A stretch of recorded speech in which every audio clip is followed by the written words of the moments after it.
share with you all little thoughts on this. So Meow Wolf is this American company, and it's they create these amazing large scale immersive interactive experiences that are really crazy. And it talks about storytelling, it talks about exploration, and it started off as a do-it-yourself kind of collective from Santa Fe, like these artists that opened this attraction called House of Eternal Return.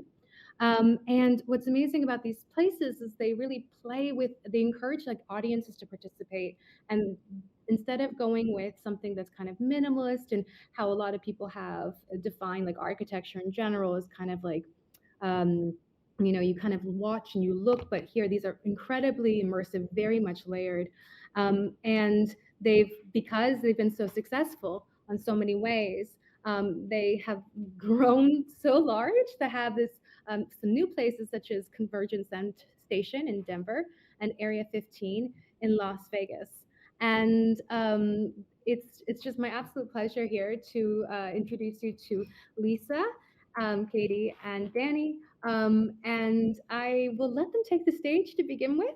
But I just want to let you guys know that if you want to have a question or anything, you can actually raise your hand by pressing the react button at the bottom, and you go like this. And you lower your hand. And the other thing I want to mention to you is like this is really an immersive talk. So we really encourage you all to kind of ask questions and engage. Like really, we are here to kind of just have a discussion about, what is Meow Wolf? What are the things that they're trying to achieve? I will ask questions as well, but please feel free to engage, ask questions. This is the perfect time, and we're so grateful to have them. They're joining us from like 3 different places on the East Coast in America. So it's a real pleasure that they're here. So I'll let you ladies take the stage, and I will help you also with your cameras so that everyone can kind of see you. Thank you. Hi, everybody. Lisa or Dani, would you like to go first? Okay. Okay, good. I don't know Yeah. if you get that. Okay. Hi, I'm Dani. I'm a creative director at Meow Wolf, and I've been working with Meow Wolf for the past 4.5 years. And right now, I am at our offices in Santa Fe, New Mexico. So kind of like our maker space or our fabrication studio. Lisa? I hope this works. All right. Hi, everyone. My name is Lisa. I am a production designer at Meow Wolf. I am currently located in Orlando, Florida right now. So hello to everyone. Really, really, really great to be here. Thank you for the invite. I've been with Meow Wolf for about a year and a half officially, and 6 months as a consultant working on the Denver exhibit. And looking forward to talking with you all. Thank you. Caity. Hello. My name is Caity. I am a senior creative director and co-founder of Meow Wolf. My title is, I'm a lot of things. I've been with Meow Wolf since almost the very beginning, since 2008. And I do many different things. I am a sort of emotional leader, as well as a creative leader and an artist as well. Try to fill the whole spectrum of what a person can do at Meow Wolf. And where should we start? I mentioned where we began in 2008. So Allison, I don't know if you wanted me to do a quick timeline of us or anything, Well, I think that actually that could be a good idea. Okay. I saw that. And I also wanted no to one has actually been to a Meow Wolf space, and I think once you have been, it's like this whole journey. It's like a pilgrimage, and everyone always talks about it. Even when I was in Oklahoma last week, people were talking and citing Meow Wolf as like the most amazing reference for kinds of immersive spaces. So maybe if you could just give a little explanation to those who don't know what Meow Wolf is, how they started, and the unique position that you guys have, because it was an artist collective that now is huge, because that journey is really, really unique and special. Great. Yeah, definitely. Just thinking about the full spectrum of it even just blanked my mind a little bit. I can never even remember the math. Like, Meow Wolf began in February of 2008. I joined in like September, so might as well be the beginning at this point. But it started as an art collective, as a group of people who needed a group of young people who needed somewhere to make art, have music shows, and show their art to the Santa Fe, New Mexico community, which if you're not from New Mexico, you might not know Santa Fe, and if you're not from the US, you definitely might not. But Santa Fe is a beautiful desert town that has more galleries per capita than I think anywhere else in the United States, because it's so small and art is such a big deal there. But there is very little room for emerging artists and weirder, more out there stuff, especially stuff that isn't going to sell. And you can't really sell giant immersive stuff like we do. But we stumbled into immersive work by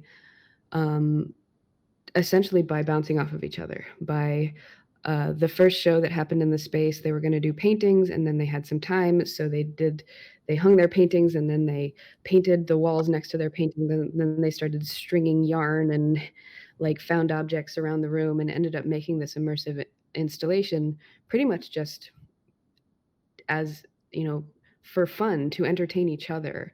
And that was only 2 people in the group, but everyone else immediately wanted to join in and do this bizarre immersive variant on self-expression. So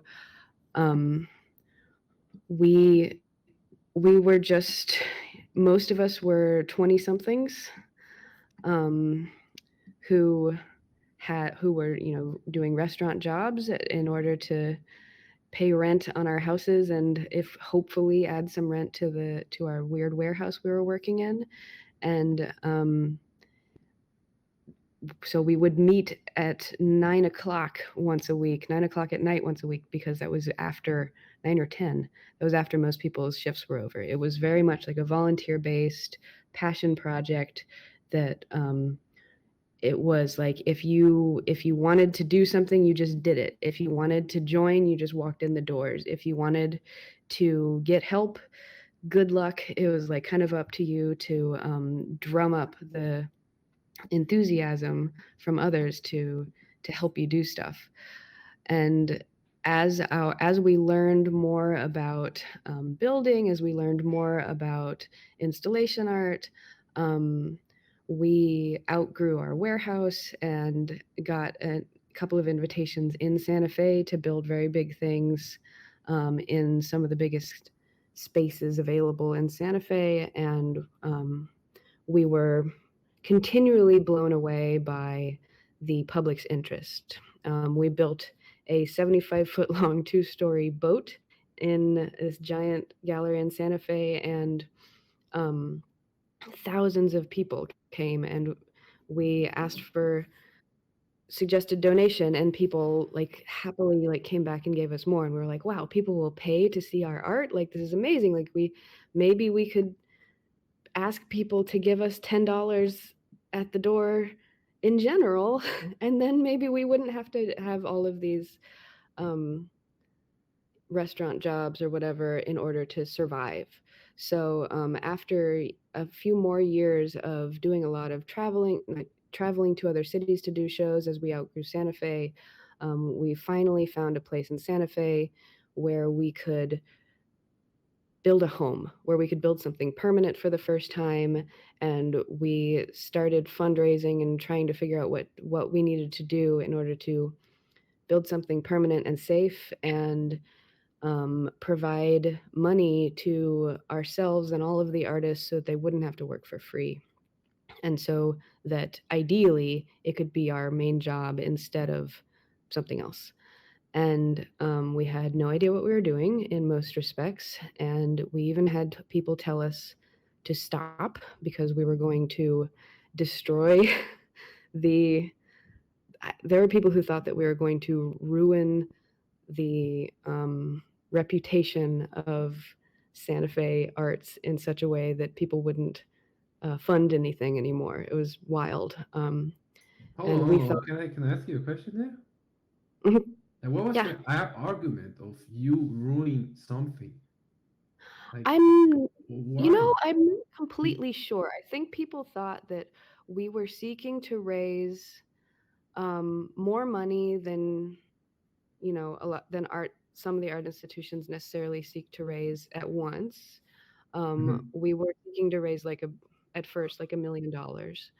And I think people simply thought we were going to fail, that we were going to lose the money of the funders, and that they were going to lose confidence in Mhm.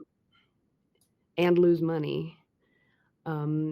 I'm not really sure. It was very strange to us that, because we had built many things and we had a plan, and we weren't unprofessional. Like, we were working with the city, we were figuring out fire code, we were doing everything we needed to do. And there were just, people can be fearful. I'm not really sure why. But I think part of it is that the largest arts institution in Santa Fe at the time, or one of the largest that we were able to compare ourselves to, I think was getting 25,000 patrons a year, visitors. And we were saying that we believed we could get 150,000 a year in order to, make our project work financially. And Wow. we were told that that was impossible, that that would never happen. And we thought we were being ambitious. And then our first year, we saw 450,000 people. And it has only grown since then. So it's I love the sound of the little reactions. It's really cute. Yeah, it was essentially our own success has shocked us over and over and over again. It is shocking that people even still know who we are, like even around the United States. It is a continual surprise to me, even though like we're getting to a size now where a lot of people do know who we are. But everything that we do seems to be received with so much. It's like people are relieved that like there's this thing is finally there. And there are plenty of people who are not so thrilled with us, that think that we're, ask us whether or not we're art, for example, which I think is really funny because, so many of the biggest movements in art were not thought to be art at the beginning of them. So it seems rather short-sighted for them to doubt that about us. But yeah, I didn't quite bring us to today, but after we opened the house, we then opened a production side of our company to continue to make more exhibits, because that's what we've always done. We never wanted to just finish with the one. So now we have, as Allison mentioned, we opened the exhibit in Las Vegas in February of 2021, and we opened the exhibit in Denver in September of 21. And we have two more announced, one in the Dallas area that's supposed to open next summerish, and one in the Houston area that's slated for the following year, and then more after that. And a really, really important thing is that from the beginning, we have been just a group of artists. And so when we began working on the house, it was very essential that we invited all sorts of artists to propose work, and we're supporting them figuring out how to make what they wanted to make. So, in all of our exhibits, we have a very large proportion of artists from the local city or state who are given opportunities to make permanent or relatively permanent, at least like a couple of years, installations that, they wouldn't necessarily have the opportunity to do otherwise, or wouldn't have the opportunity to do immersive work otherwise, and, be paid to do the work. So yeah, that is a big part of our mission, is like, we are artists, we have a lot of ambitions to do crazy things ourselves, and then to work with as many artists as we can to bring art to as many people as we can. I will have another question, but shall we move to another space? Shall Yeah. we walk a bit? I think that's a good moment to go to the first space here. Okay, we follow you guys, and then I can ask my question.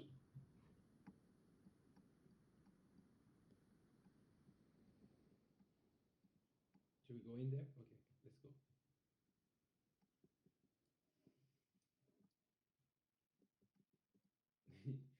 Gee, funny. All these people. I like Yeah. this guy. Okay. So you grew a lot. Um, you had a lot of new records, and I think you grew really fast. What does that do to you as artists when you have like such fast success and growth? And we have here also a lot of spatial design students. What would you recommend to them for staying with that success and also staying sane through the process? Hmm. Um, Dani or Lisa, do you have any interest in either of those topics? Answering either of those topics? Well, let's see. Um, I guess I kind of rode the coattails. So I joined after Meow Wolf kind of already started um, to take off. Um, and I guess something that was like, I don't know. I feel like something that helped um, me, or where I really like the skills that I built the most, I think, at Meow Wolf were like emotional kinds of intelligence skills, where like I really had to start to work on like my people kind of skills, and like having the patience of like um let's see, of like process, and being like solution oriented, or like wanting to like, well, I'm really interested in process. um and so I think that kind of helped. But I think having a lot of like patience and continuing to like learn to advocate for myself and for other artists, and to kind of like continue to speak up with like what I was wanting or needing, if that kind of starts to answer it. I don't know. Yeah. I'd like to address the rapid growth. I'm the newbie of the group. I only joined about 2 years ago, first for the first 6 months to help finish out Denver. And I think Meow has recognized, what a power player they are, and have reached out to other professionals to help support in their growth and in their successes. And so I think, if I don't know if that helps answer the question at all, but they are developing more processes and workflows to help support, what is the heart and soul of Meow, which is the art and the artists. And I think that foundation is going to continue, and to help continue work with, the realities of building, right? Gravity, building codes, structure, foundation, and all.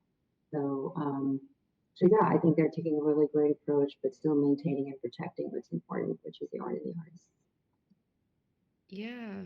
Yeah, I think that like the two the two pieces that you guys just put together are the, like, Dani, you're kind of saying like, keep it human, like keep reacting to it, keep emotion in it, and Lisa, you're talking about working on the processes, like people keep asking us like, oh, how did you do it, how have you, say, like kept your sanity or like preserved your culture, and it's like it is an ongoing thing that we will probably never be done protecting or working on, or like we are building how to do this still, like in that we are working on building innovative things in innovative ways. That means that we still don't know what we're doing in a lot of ways, and that's an important thing. It's like a good thing. And um, there are feet that get stepped on, there are feelings that get hurt, there are things that get done wrong in the process of learning how to do something that you don't necessarily have a precedent to work from. So, staying really in the moment, staying really compassionate to the people around you, and standing up for yourself and the people around you, like Dani said, while watching the process grow, and continuing to adapt it and being able to adapt it right now and not be stuck to a process just because it already exists. Like, we made this process, it's ours, we can change it. um, that is like the core of what is, I think, keeping us sane, is even when things are really rough, we are working on making them better. We're not trapped in it. No one is telling us like this is just the way it is. And I think that's like the beauty of all of this, right, Caity, where there is nothing set, and so we get to kind of make it our own, kind of leading into what Meow Wolf is, taking what's out there and available, and really, really celebrating what Meow Wolf is, and inventing the process along the way. Yeah, because that was who we were from the very beginning. Is like, well, what we want isn't out there, so let's just do whatever we want. Like, no one's gonna give us this, so what do we want to give ourselves? And then meeting other people who are not, who need help, who aren't necessarily able to give themselves what they need, and being like, okay, what do you need from me? I really like what you're talking about in terms of, this question of art, as well as you guys were mentioning in the beginning, and how some people are saying it's not art anymore. But actually, from my perspective on this, I mean, great art can transform people. Great art actually can make people see and interact with the world differently. Um, and with Meow Wolf, your spaces actually literally can transform somebody who is not really imaginative or playful to become something so different, like as like to return to like a childhood kind of state, and even reinvigorate imagination. And I was wondering, from your guys' point of view, that process of like how you get people who come into the spaces, and that transition space from reality to Meow Wolf's reality, and what you see, with the public when they're in your spaces. How does that work? And also any insights you have on that? Yeah, Dani, I feel like you have I don't want to put you on the spot, but I feel like you've been working on the front of house for things, and do you want to say anything about the entrance? Yeah, I can do that, and I can talk a little bit too. With like, it was that kind of feeling that brought me to Meow Wolf, is where like I had visited the House of Eternal Return in Santa Fe, and I was like working in a really fast commercial interior design environment in Los Angeles, and I was feeling really kind of like burnt out. And when I came to Santa Fe and I was visiting like the exhibit there, I was kind of just like, holy macaroni. How did something like this come to exist? And who I could tell that like a community or a collective or a group of artists had worked together on this. And I was like, and I guess that's where, just kind of depending on what someone's curiosities are and what their background is, and all those kinds of intersections, like maybe experience the space a little bit differently. And me being someone who's like, how do you make this, and like, how can I become a part of like an amazing group like this, because I love working in collaborative environments. I kind of wanted to know like how everything was made, and like now I know the secret to how the laser harp is made. But back then I was like, whoa, like how could something like this like possibly exist? And I wanted to kind of like slice sections through all of the space and see all of the kind of technical details um, with everything. But I think something that like makes it really inviting is that there's like hundreds, maybe thousands in some of our exhibitions, but there's hundreds of different types of minds, and like with like different types of skills and interests um, working on everything. And so I think that creates a lot of different like flavors for all sorts of, different people's interests. And I think that's probably like a very, I don't know, inviting like magic, is just how much there's like, we have just so many different like talented, like amazing artists that are working on stuff that have a certain draw of another, or like kind of connect with a certain type of individual. And then there's also just like a weird kind of thing that starts to happen when constraints and collaboration is thrown into the mix, and like something kind of is created that you would have never been able to create or even imagine on your own. And so there's that kind of layer too. Um yeah, Caity or Lisa, you wanna add to any of that?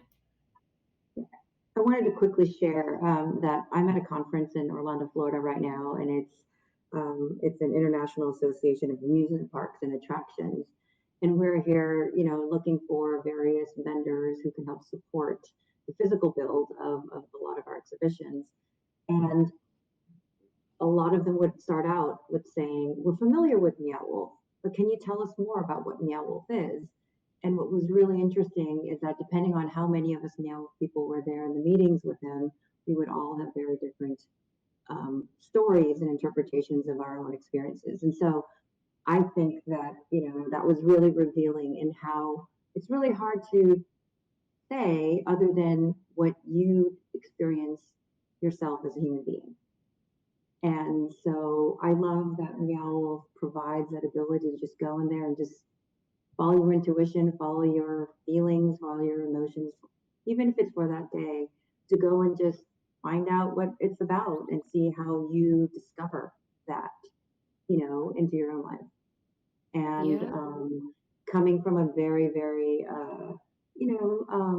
prescribed industry of theme parks, it was very hard for me to kind of let go and just follow my feelings and wander and let it be okay, and literally just experience the space from a personal perspective. Yeah. Yeah. We I could love that perspective, that just because it not only like kind of defies definition, it like as an important tenet of what we do, like it being like really, really good experience design is like you have to experience it to know what it is. And bizarrely, that's true of working for Meow Wolf as well. Like so many elements of what a visitor experiences are mirrored in what an artist or any other employee experiences in like being part of Meow Wolf. Like there's a autobiographical quality to all art, of course, but there's this really beautiful like two sides of the same coin thing to the art and the experience of being part of Meow Wolf. Well, I think you also touched on something with the like the layering, because that was something we talked about too, and because you were saying as well, you encourage these places encourage people to kind of explore and like give them agency as well in some ways, because There's so many ways to explore the different spaces. There is no map, as as we were saying last time. And I was wondering also, like, this layering process, and how is it implemented, in terms of, from, because the spaces seem cohesive at the end, but how you go about doing that to ensure that you make that people can have agency in the space. Well, there we are. That is one of the many things that we are still figuring out. The layering applies to a whole lot of different categories.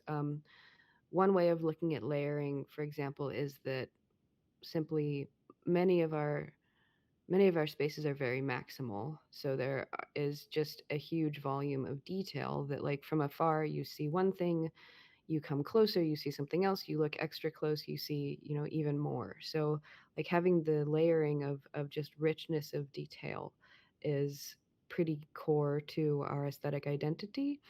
But the other layering is that all of our exhibits are compartmentalized into lots of pieces, so that there are many different experiences all butted up next to each other, through various doors and portals and passageways, so that there's um, a lot of contrast and a lot of different voices all arranged together in a large labyrinthine space. So that layering of different individuals or groups aesthetics, also, like, broadens the audience, essentially, because there's a little bit more of something for everyone. But when it comes to designing in the layering, designing in the layering within a space and between spaces, like, part of it just comes from collaboration, that, like, everybody has different priorities, everybody has different skill sets, and everybody adds themselves to it in a way that creates depth. Like, when everyone's ideas are embraced, really, like, and like woven together, like, really work together, not just sort of like say yes to everything, but, like, really, we work together endlessly. We have endless meetings. That just there is naturally layering when you do that. Whether or not it is very good layering, takes work and skill, of course. But, like, the layering part is kind of just a natural byproduct of collaboration and the sort of yes and um, philosophy, the, like, improv based idea of, like, never really saying no, saying, like, okay, but, like, yes, we can do that, but we'll have to we'll have to do this to change that in order for it to work. Um, and then, like, the how do we layer it all together? How do we build something to, like, create that experience of agency? Um, I mean, the lack of maps is a really important piece. Like, giving people more than one choice on almost all paths, so that they're not just on a walkthrough. They aren't given particular direction. They can really go wherever they want, and there are lots of tempting, mysterious doors and things to open, or buttons to press, or things to interact with, either in a physical way or a digital way, or just by looking closer or looking under. Um, that giving people, just sort of setting people loose in an environment like that, that is, you know we refer to it as world building, because we're trying to make something as rich as a world, maybe not realistic looking, but with as much depth and complexity and things worth looking at. You turn over the leaf and there's something underneath that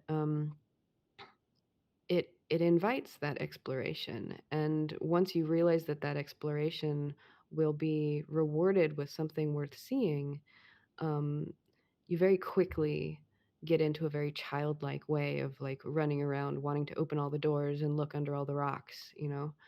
So our dream is, and in part our dream that has become our dream because people have told us this is their experience, which has been like the most wonderful reaction ever, is that, people will go to a Meow Wolf and then go home, and like a famous thing in the Santa Fe Meow Wolf is that there's this house and there's a refrigerator that if you open the refrigerator, it is a long white tunnel that you can go down instead of a refrigerator on the inside.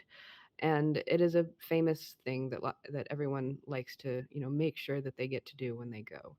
Um, but so many people have told us something as simple as like something in their brain wonders when they're out in the world again, if they open a refrigerator, if it's going to be a refrigerator inside or if it's going to be something else, if it's going to be a portal to somewhere else.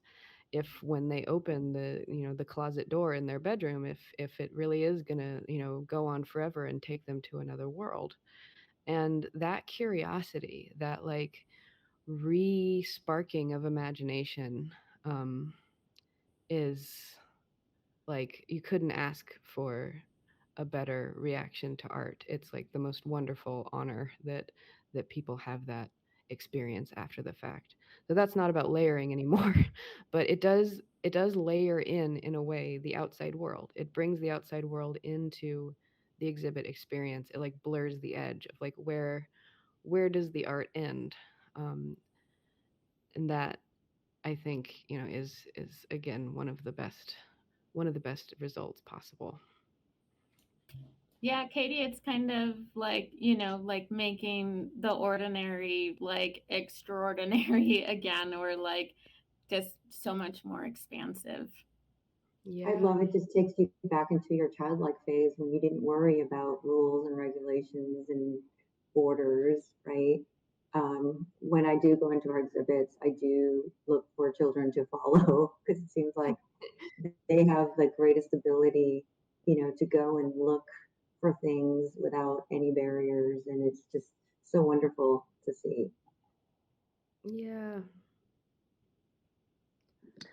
I think actually what you're talking about, this kind of idea of portals and transition spaces, and it's super fascinating because indeed it's not like you just open an ordinary door and you enter the new space. It's like the blending of these spaces together.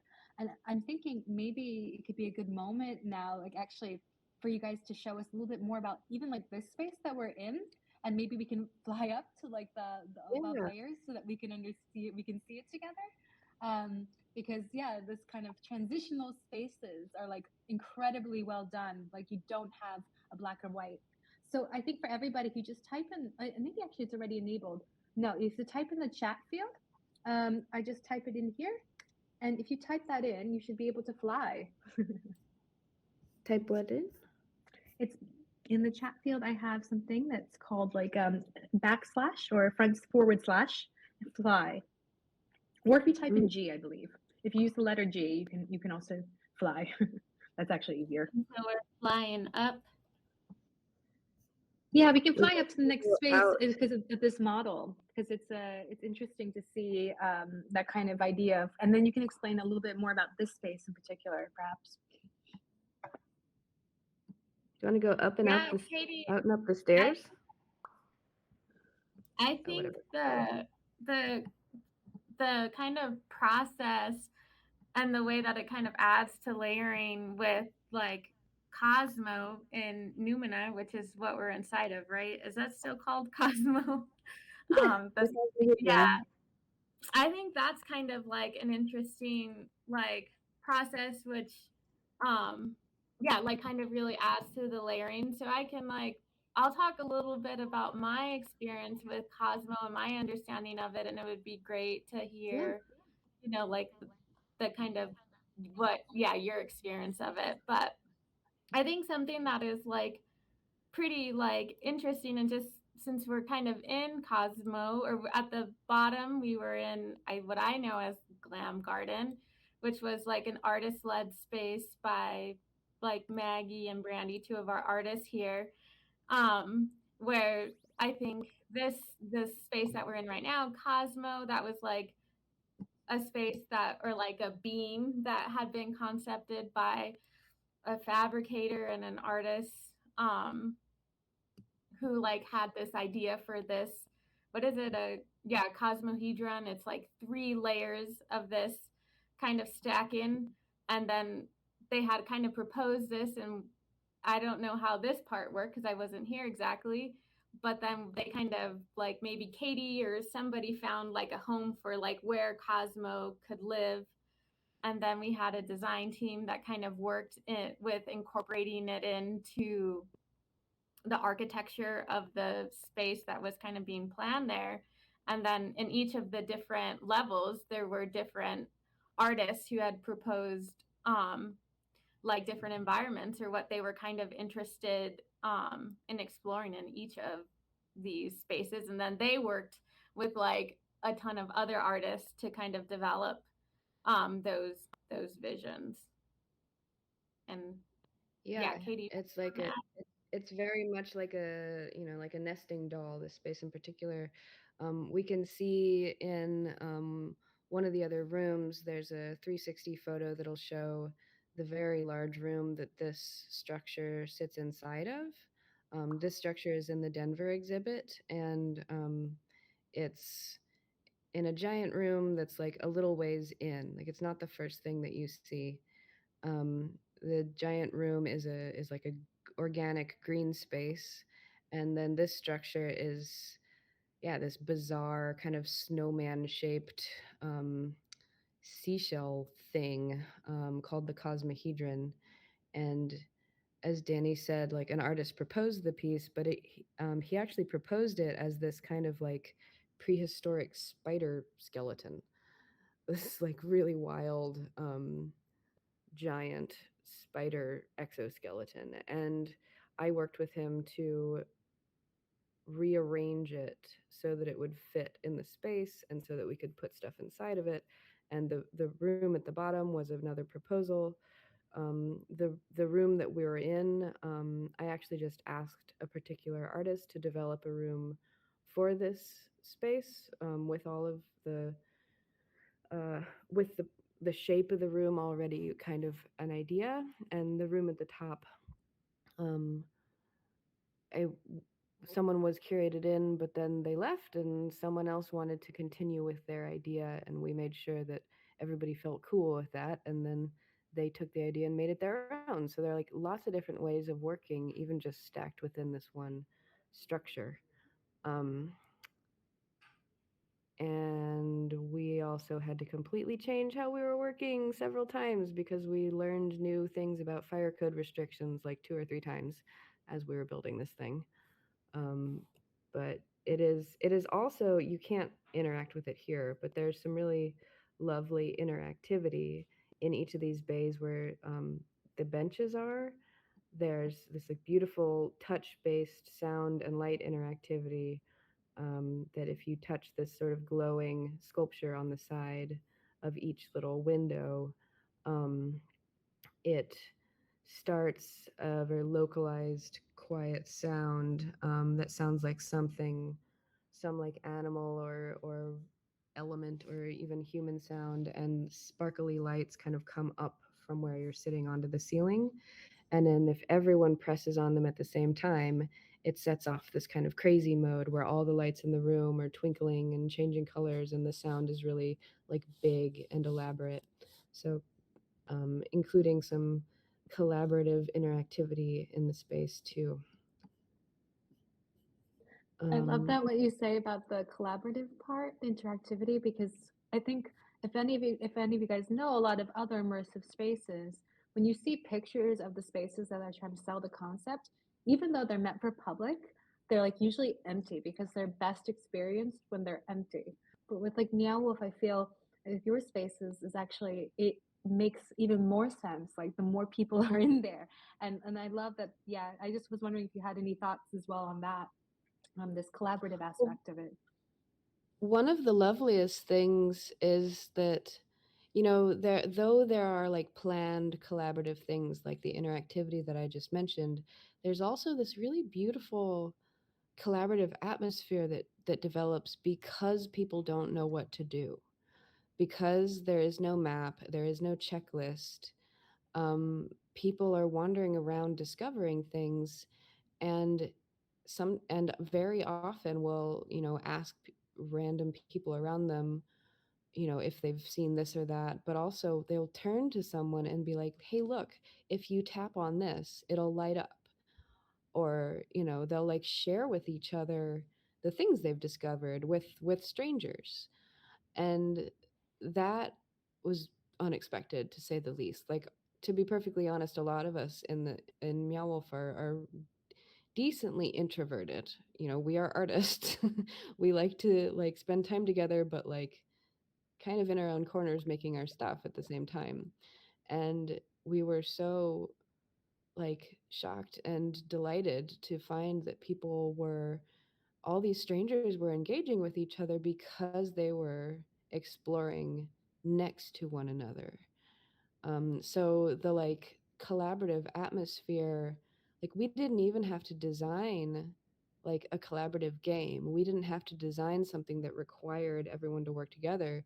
We designed something complicated and interesting and a little bit confusing, and that just invites people to work together, especially when there are a lot of people around. So it's it's been really fascinating to watch that happen and like learn from that. Yeah, and Katie and I think that helped that, a lot of these spaces have so many sensory reactive, elements, right? All the beautiful made art are also inviting people to touch and, engage.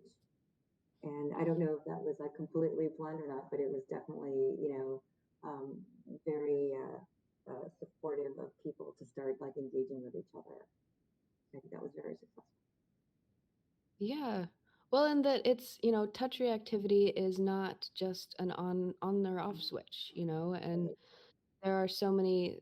We have a lot of we have, I believe, at least one like custom built touch reactive instrument of some kind in every exhibit. And having it be something that you can interact with in a creative way, even just like you have to mess with it in order to interact with it. And it isn't just like, oh, someone can give you the like key code to like make the light turn on or whatever. It's not just like a puzzle with a yes or no answer. It's just you are invited to touch it. You are invited to mess with it. And like that, even if it doesn't work great, like kind of being uh invited into the mind state of puzzle puzzle solving, and is such a different mind state from like walking around, kind of slack-jawed looking at everything. Like both are good, both are wonderful, but being able to toggle back and forth between kind of focused exploration, focused puzzle solving, and then big picture exploration, like looking for something versus just like looking, like absorbing, like be toggling back and forth between all those different mind states. Like that's another example of the layering, or at least the like, they might not be layered on top of each other, but of like the layering through time of really bringing a lot of contrast to the experience. Yeah, kind of jumping off with like the toggling, right? And then we also have kind of this contrast and toggling back and forth in like in terms of like volume of space. You're going from smaller spaces, like right now inside of Cosmo, which kind of exists if we like look outside of all those out of those bubble windows, like within a much larger space that again has like a ton of little smaller spaces that you can kind of come in and out of. And so there's also that like it, or yeah, just that pretty consistent like change and contrast of going into smaller spaces and then coming back into larger like expansive spaces. Yeah, and Yeah. Dani, I love the ones that are like completely like, you know, surprises that you never even knew that were there. The little cubby holes and the little like, areas that you never even knew that even existed. So those are great. Yeah. all of that, it's like there's so many different um, emotional states to essentially let people explore, because we're not setting people on a walk through where they will all have the same kind of emotional journey, but where they can have experience all this contrast, experience all these transitions, all these different ways of being, all these different feelings. It's kind of like exercise for like, in that, like, our exhibits are pretty big, so you actually are getting a little bit of physical exercise. It's like this like really full exercise of like your body and your mind and your spirit and your heart just like all having to like kind of run all over the place, like stretch and do all these different things. I was wondering as well, when you mentioned that, like, there's the sense of repeatability that comes with it, because as you were saying, sometimes it's one thing, it's another. And maybe because as like a lot of designers and I think people who are here, you know, are trying to make spaces that people don't just come once, and especially in immersive space, a lot of times they're like, oh, I've already done that, I've already seen it, won't come back again. So what you can say about that, and like how to create some elements or some the layout in a way that encourages repeatability, because I do feel like your spaces do invite, it's like a place to always come back to, as opposed to like a one and done experience. Absolutely. That like the labyrinthine layout, not so that people get genuinely lost, because our layouts also kind of like continue to dump you out back in central spaces, but they are not rectilinear, and they, like I said before, usually have at least two choices, if not more, in what direction you're going to go. Um, so and even in the big spaces, we like try to arrange those spaces so that you can't see the whole space. So there is a sense that the space is much bigger than it even is, and it is very big. But there's a sense, like when we tell people how big the space actually is, no matter what space we're talking about, people are surprised that it isn't bigger, because there's just so much twisting and turning and little spaces that you somehow miss, and um, just putting so many pieces, so many rooms all worked in together, and some of them are a little bit harder to find than others. So that when people get separated, they'll be like, "Oh, did you see, you know, the whatever room?" And you know, they will have had totally different experiences, and they'll have a hard time describing it. So they might even be describing the same thing and think that they're describing something different, or they'll see it from a different doorway than the other person did, so they'll have had a different experience. Like um, almost every time we post something other than our main giant rooms on the internet, someone is like, "Oh, this is new. It wasn't there when I went last time." And very often it's not new. They just didn't find that particular room when they were there. There's um, really the like in the house, it's not only not a rectilinear path, but like the main path that you're kind of drawn to, that's like a broader, less broken up, you could call it a hallway, in that it doesn't rely on like smaller doors in between, um, is more or less a figure eight that wraps around the whole space, and the middle of the figure eight dumps people back into this forest that has many ways off of it. So people will wander and feel very lost, and they'll like just find themselves again right away. But it's it's always kind of, people can never find their way around in a way that is like delightful. I think something interesting with Numina is there are like these really like kind of larger vantage and lookout points, and you can see a lot of different other like kind of places, and you're like, whoa, how can I get from here over there? And like, so there's kind of that, there's, and all of our spaces don't have that, but in some of our like larger anchor spaces like Numina, there are like several kind of lookout places where you do get like this like really kind of larger view of the larger world that you're in, and then you can kind of see little peeks into other places, and then I mean it can be a whole mission trying to figure out how to get to that other place that has those like fuzzy little leaves that you got to go touch. And then I think something else is that like our spaces, we do, I don't know, like we do bring in new art and artists, like after a certain amount of time for for some of like the art changes out some of the times, and then a lot of the times we have like day two, or I don't know what else to call it, but just we expand on the exhibition as like kind of time goes on. So we continue to bring more art and more artists in our exhibitions after they've opened.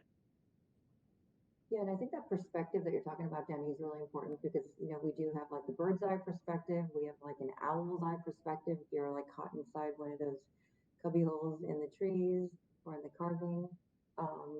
But I think it also ties back into like even the minutia details, like the layering, where there's so many layers of delightful details, whether physical or sensorial, or even just the narrative as well too.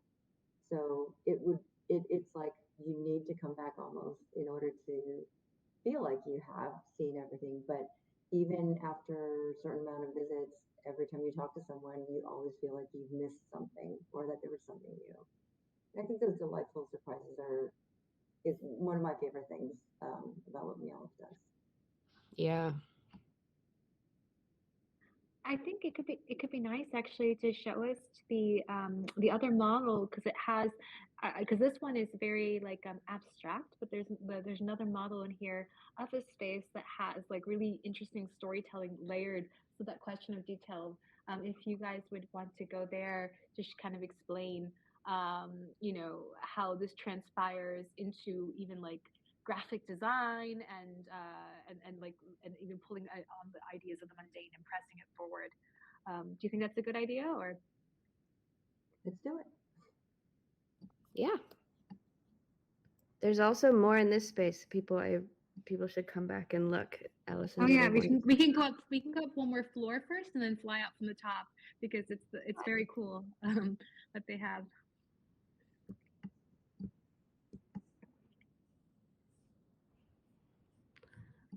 I love this crazy volumetric capture thing. It's so weird.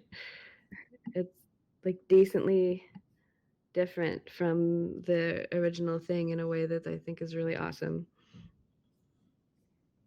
Yeah, Digital it gives an idea, but it's a digital glitch of it, but Metaverse! an idea, but not a facsimile. Mm-hmm.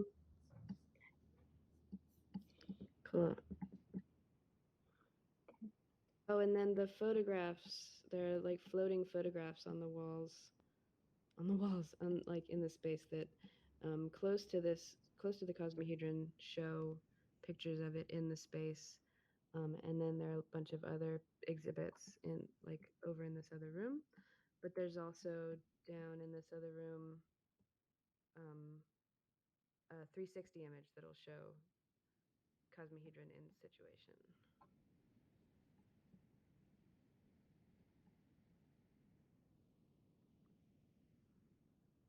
Going down the stairs. There we Seeing everybody flying is really cute. in my little dress.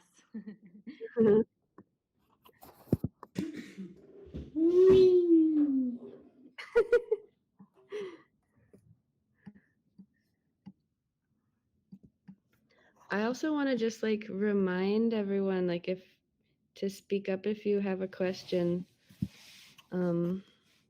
Any kind of question is welcome. Yes, hi, I do have a question. Where does your name, Meow Wolf, come from? Oh, here, wait, you're very quiet.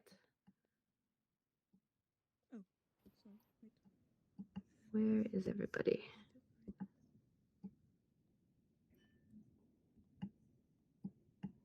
Hi, can you hear me? Yes. I have a question. Mm-hmm. I'm Caro. I'm a spatial design student from Lucerne, Switzerland. And in my last module at university, I was designing a virtual space. And throughout the process, I actually also took inspiration from Meow Wolf. Thank Oh, you, cool. Alison, for introducing them to me. So since we did this whole VR thing, I was wondering if Meow Wolf is planning on doing any kind of like virtual reality spaces as well in the future, or are you staying just like physical?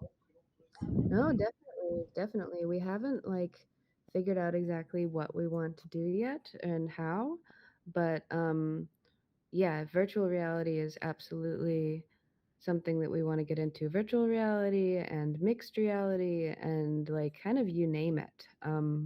Like there's so much potential obviously in virtual reality that um just in terms of like the near infinite space, like they're just very different parameters, very different limitations that would be really fun to not have to work with gravity, you know.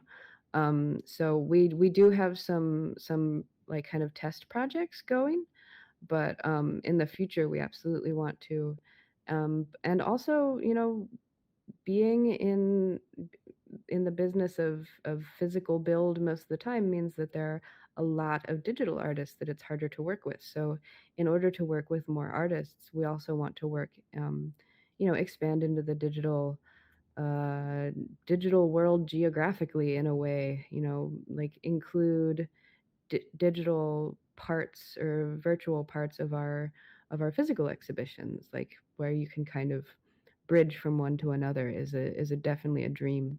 So I don't have an answer of like what we're going to do or how, but the desire is definitely there, and we will certainly be looking to expand into that soon. Something interesting too is we've used VR to as a like tool to Yeah, help us design and visualize some of our spaces, and some of us more than others, but for me it's been like a great kind of communication tool. Like everyone kind of has their their own strengths when it comes to like communicating, and some of us like to draw, and we work with it like a ton of sculptors and that sort of thing, and sometimes it's a little tricky understanding what someone's idea is.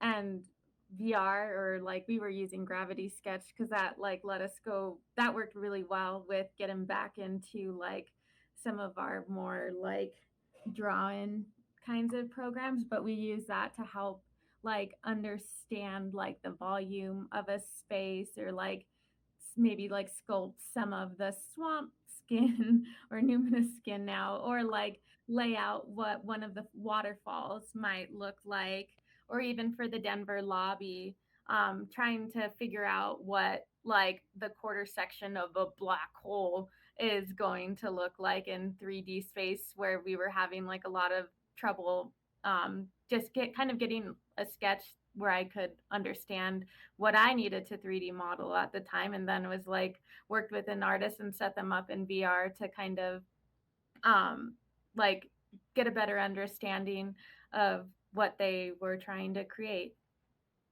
yeah, like not only using 3D models, but going into 3D into VR to view them. Is incredibly helpful to, you know, installation artists, to site specific artists who, you know, need to be able to look at sight lines and like get a sense of scale and like see how things are in relation to each other, you know, to go into VR and like make yourself the right size essentially, or make yourself a few different heights. Like you can't tell, but I'm only 5 feet tall. So like to go into VR and be 6 feet tall, it's like, oh, this is what it's like for a taller person. So like it's been such a fantastic design tool, to better understand our environments before we have, before they're even, before the rooms even exist, much less, you know, before we can go and start working on them. I'm also wondering about that just in general. You know, would you be thinking about multiplayer as well, like a play, like a multiverse, or Oh because so much immersive? Yeah, because that's the secret sauce, I suppose. yeah, definitely. Not only multi, you know, kind of like this, like lots of people in the same space, but also potentially with mixed reality, having, you know, people in exhibits and people in virtual reality able to interact with each other as well. Um, and you know, maybe again with the layering, like having virtual things that you can only see, even like puzzles that you can only really do in virtual reality. So like someone in the real world has to like engage with someone online through some portal in the exhibit to get them to help them, or vice versa. Someone in the virtual world needs someone in the real world to press a physical button, so they're like on the little screen being like, hey, anybody there, you know, like that, like really getting everybody in there together, I think is going to be really fun. Any other questions? Yes, hi, I try again. Sorry, I was a bit far away. I'm Julia, and I'm also a spatial design student. And where does your name come from? Meow Wolf. Oh, it's a very easy answer. It was pulled from a hat. Um, at the very first meeting in 2008, they put a lot of words into a hat on little pieces of paper, and they pulled out lots of names. Some of them were not very good, and then they voted, and actually, most people were like, "Really? We're gonna name it Meow Wolf?" Um, but it's just sort of some gibberish that has stuck. It's a pretty goofy name, but it, you know, you don't see it anywhere else. And very silly. One of the person who put wolf in the hat spelled it wrong. He spelled it WOFL. So arguably, we should be called Meow Wolfle. I love that. I have another question. You were speaking of testing before. So, how does your testing phase look, and how long does it last, and what do you do there for the testings? Well, that keeps changing. Lisa, do you want to say anything about that one? Can you define testing? Give me a little bit more context to that. You're very far away. What did you say? Oh, I'm sorry, let me get closer. Oh, I was wondering if they could explain the word testing, where the context, if there was a context to it.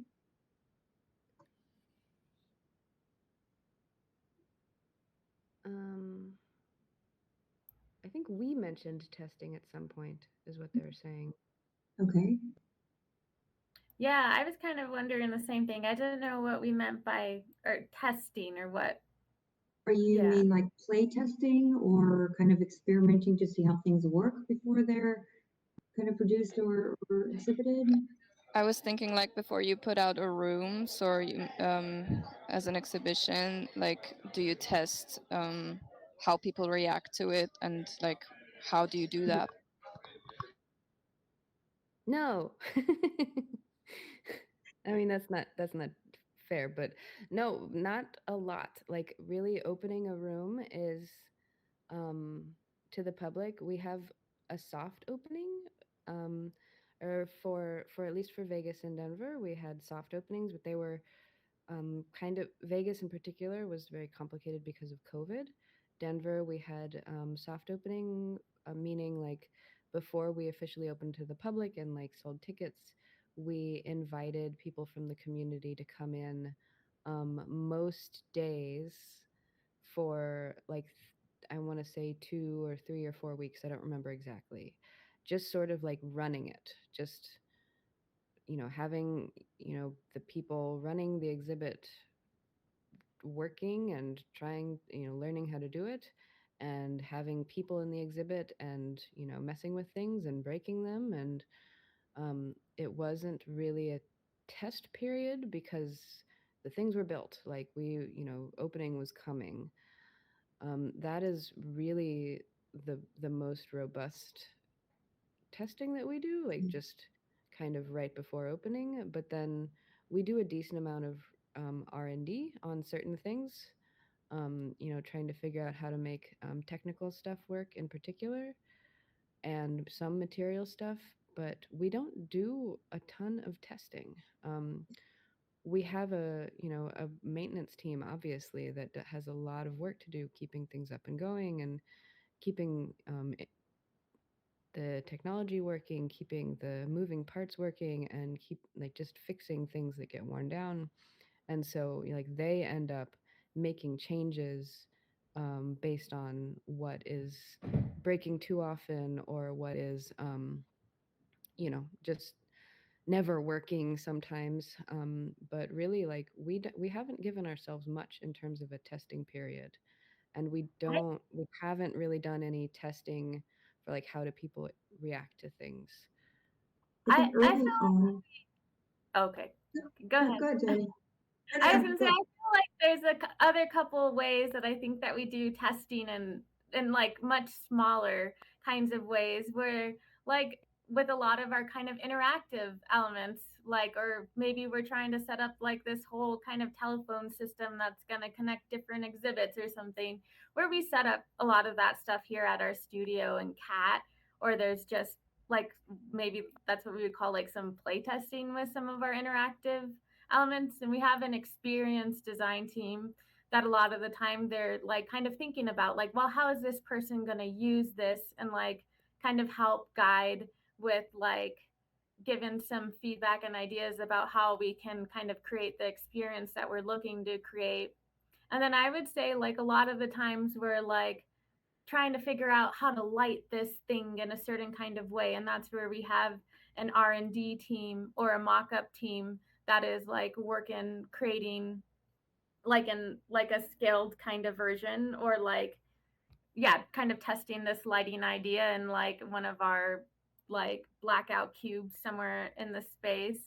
And then I think that I use 3D like a ton, and that's kind of my own process where I feel like I'm testing the way that like this art is going to look good next to this art, and then that we're going to have this kind of like volume, or what is the first thing that you're going to kind of see. And so we use a lot of kind of 3D, I think, throughout as well. But I think that's maybe I'm getting a little like bigger or vague with testing, but I feel like those are all kind of part of a testing process. Yeah, so I think they occur in different stages of development, and so we do a lot of proof of concepts before we get too far into any kind of fabrication or production, or even further into design development. And I think more than just rooms, certain elements in these rooms are tested in one way or another, whether it be desktop mock-up, really quickly 3D models that are like built, and just to test out a portion of it. And then they're also played with literally, in terms of actual discovery or whatever, or especially if they are highly integrated with technical, integration there. And so I think there is levels of testing throughout the entire process, I think from conception to actual execution. And even at execution, when we're actually building the thing in the exhibition, there's still a lot of testing involved. So I hope that helps answer. And Yeah, one sorry, I didn't mean to say that we don't do any testing. I mean, like with the public, we don't really do Oh yeah, hardly sure. any. Right. But yeah, we do so much like prototyping, and not as much as we would like to. We've definitely had to install some things without testing, which didn't necessarily go very well, but like building them for ourselves, like testing materials, testing testing testing build methods, yeah, is definitely something that we just do in-house with prototypes, or with vendors asking them to prototype or mock up what they're going to build. Something that I really love that we do is sometimes for like some of what we call like flex spaces, or which are like maybe smaller artist spaces, is when we actually mock up the room, so that artists can work in what the actual like architectural kind of box or constraints that they're going to be going into, and so they can kind of start to like sculpt in like a real life kind of representation of then what their art will be going into in the actual exhibit. And I feel like that's incredibly helpful. Yeah. That's interesting. Thank you. I want to encourage people to go into some of these 3D or 360 photos around this space. They're very informative. They're inspiring.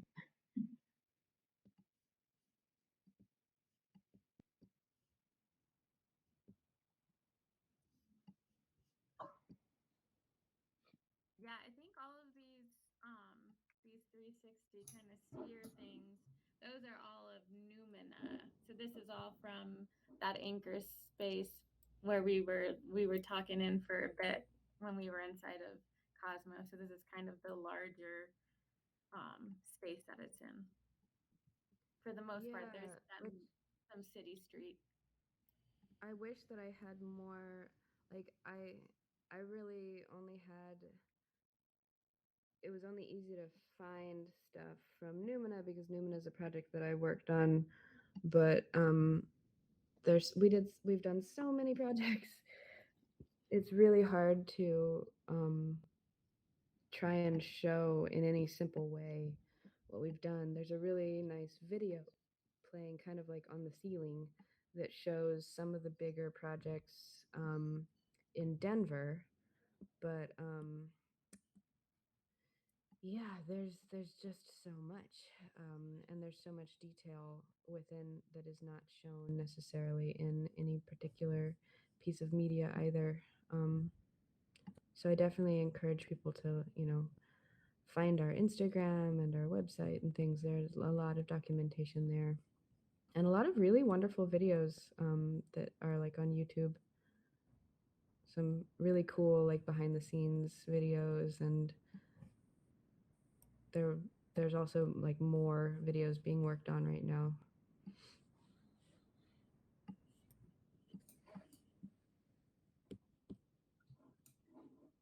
Well, thank you Alice, so how much more much. time do we have?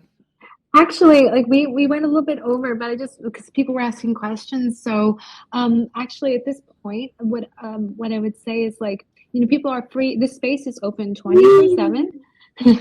And it'll be open for the next couple weeks. I don't know the exact date, but I encourage you all to like spend some time to like take a look, go deeper, but also indeed, Hubs has limitations. So this is kind of just to give you like a sense of like the immersive spaces and the verticality and the layered and textured sensorial spaces that they make. But we hope that for those who don't know, this has kind of arisen your curiosity and your imagination, like Meow Wolf spaces do. And for those who would like to discuss more, we can go back to the main arena of the hub space and, join there just to see if anyone wants to have a one-on-one conversation. I'll be there. Dani, Caity, Lisa, if you'd like to join, that's totally fine, even if it's just to take a look. It'd be nice, but you're not obligated to. And I just want to say, if we can all rate a round of applause for our speakers and for also going on this immersive kind of experimental journey with us. We really appreciate it. We appreciate, I in particular, of course, as you know, very much appreciate the work and the worlds that you're building. And I think we are so happy to have you as part of this festival series. And yeah, thank you again. Yeah, I'm very pleased. So thank you. Thank you so much for having us, and thank you for building this gorgeous space. Yeah, thank you very much, Allison. This is wonderful. I'm happy to meet you all.